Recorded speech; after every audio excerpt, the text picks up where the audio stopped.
Hello and welcome everyone to the end of my solo playthrough of Firefight 3 Armored Train number 53, the Battle of Mokra of the game Conflict of Heroes Price of Honor.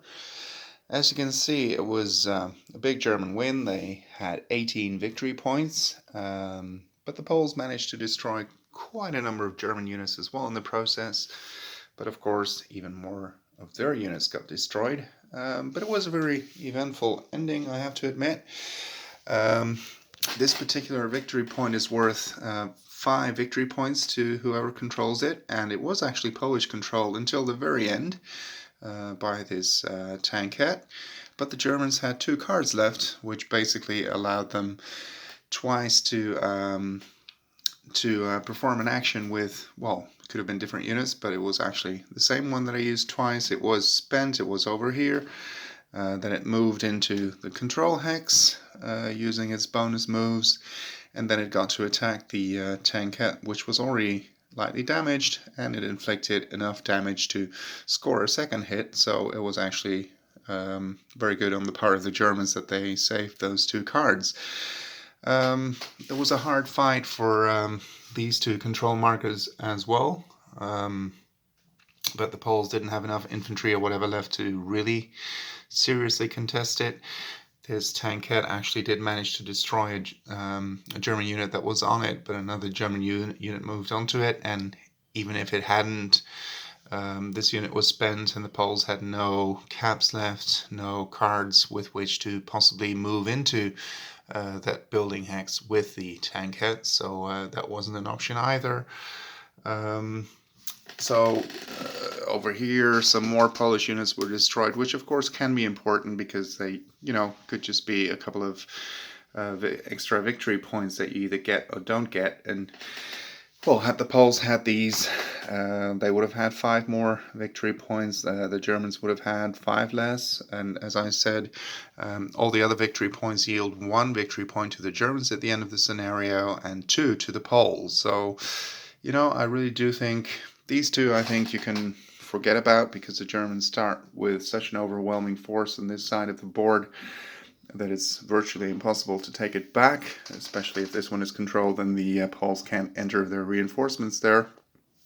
If it's not, well, it might make somewhat of a difference, but I don't think that's the best place to actually enter with those units, even if it is possible.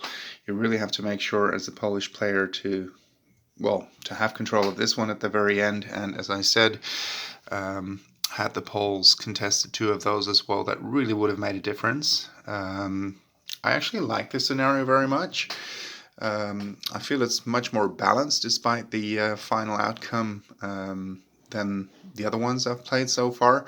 If you've watched my previous videos, which were the Courier's Satchel, Graveyard, and Wounded Tiger, I actually do see options for the Polish player to make this even much more of a fight than it already was. On the downside, it is a very long scenario, but that shouldn't come as a surprise. It's got 3 boards, it's got tons of units, so it's not that strange. It will take a long time. As for the spent die check, because there are so many units, I didn't really feel as many players have complained that it was any issue, because there are so many units there. Sometimes you win some, sometimes you lose some, and you throw one when you don't want to, or you just have lots of luck, and you get to do lots of stuff without ever throwing a 1, or whichever number it is, of course. In those smaller scenarios, especially when you have very few caps, then it becomes much more of a problem, because 1 unit can really be essential, and then you can roll anything but a 1, and what do you roll? You roll a 1. That is much less of an issue here, also because both sides start out with a nice number of caps, 12 for the Germans, 10 for the Poles. So there's actually something that you can do with those caps, and you get to draw 2 cards a turn per player. So, you will have some cards as well. And as I said, these 2 cards proved to be crucial for the Germans, not in the sense that it would have cost them the win, but they actually took control of the final most valuable objective hex as well.